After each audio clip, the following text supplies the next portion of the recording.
नमस्कार दोस्तों, काफी क्वेश्चन पूछा जाता है और नॉर्मली ये वाला आंसर आपको कहीं मिलेगा भी नहीं, क्वेश्चन भी नहीं मिलेगा। तो मैं शेयर कर रहा हूं आपको एक बहुत इंपॉर्टेंट पॉइंट एनजीओ से रिलेटेड। दोस्तों क्वेश्चन ये है कि जब आप एनजीओ बनाते हैं and you are the owner of the NGO, director हैं या आप ट्रस्टी हैं या आप मेंबर हैं, और आपको जब अपना काम कराना पड़ता है, किसी प्रोजेक्ट पे काम करना होता है, तो जो प्रोजेक्ट हेड है, तो काफी सारे लोग ये कंफ्यूज आते हैं, सर हमें उन्हें मेंबर बनाना पड़ेगा अपना और उन्हें वोटिंग राइट आ जाएगा, तो हम इसका सोल्यूशन कैसे करें? जिन लोगों से आपकी एनजीओ सक्सेस हो रही है, जो लोग आपकी सक्सेस में भागीदारी है, तो क्या वास्तव में उन लोगों को आपको एनजीओ का ओनर बनाना पड़ता है या गवर्निंग बॉडी का मेंबर बनाना पड़ता है? इसका क्या सोल्यूशन है? ये बहुत क्वेश्चन पूछा जाता है कि सर हमारा ये प्रोजेक्ट देख रहे हैं, क्या इन्हें मेंबर बना के ओनरशिप देनी है? रियली में ओनरशिप आप शेयर नहीं कर सकते? क्या सोल्यूशन है? दोस्तों इसका सोल्यूशन है, अगर आपने, मैंने आपको बताया था कि एनजीओ के केस में ड्राफ्टिंग मोस्ट इंपोर्टेंट पार्ट होती है, चाहे वो आप सेक्शन 8 कंपनी हो, चाहे आपकी सोसाइटी हो, चाहे आपके ट्रस्ट हो।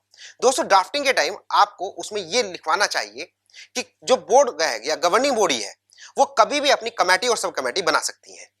जब आप ये प्रोविजन उसमें लिख देते हो, कमेटी और सब कमेटी बना सकती हैं, तो पर्टिकुलर प्रोजेक्ट के लिए एक बंदे को आपने अपॉइंट किया, मिस्टर ए को अपॉइंट कर दिया, तो आप क्योंकि कमेटी और सब कमेटी बना सकते हो, तो कमेटी के हेड को मिस्टर ए उसे जो है कंट्रोल कर रहे हैं।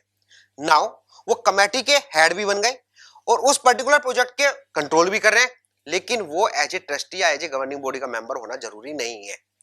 वो केवल कमेटी और सब कमेटी के इंचार्ज रहेंगे, उनकी लायबिलिटी रहेगी, लेकिन they are not the part of the ownership of the your NGOs.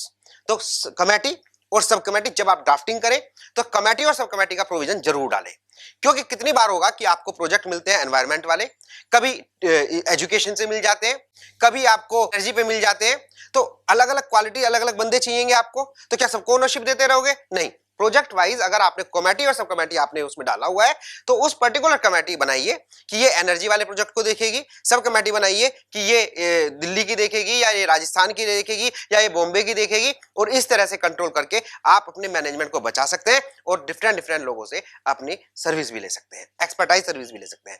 तो कमेटी और सब कमेटी का प्रोविजन आपकी ड्राफ्टिंग में, चाहे आपकी सेक्शन 8 कंपनी हो, सोसाइटी हो या ट्रस्ट हो, उसमें सब में होना चाहिए। तो ये था कंसेप्ट, यूजफुल कंसेप्ट है, लेकिन आपको पता रहना चाहिए, तभी आप उसे यूज कर पाएंगे।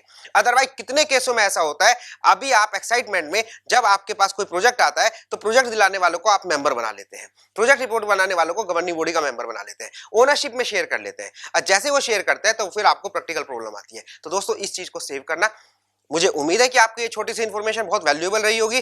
फिर मिलते हैं नई वीडियो के साथ। Thank you so much.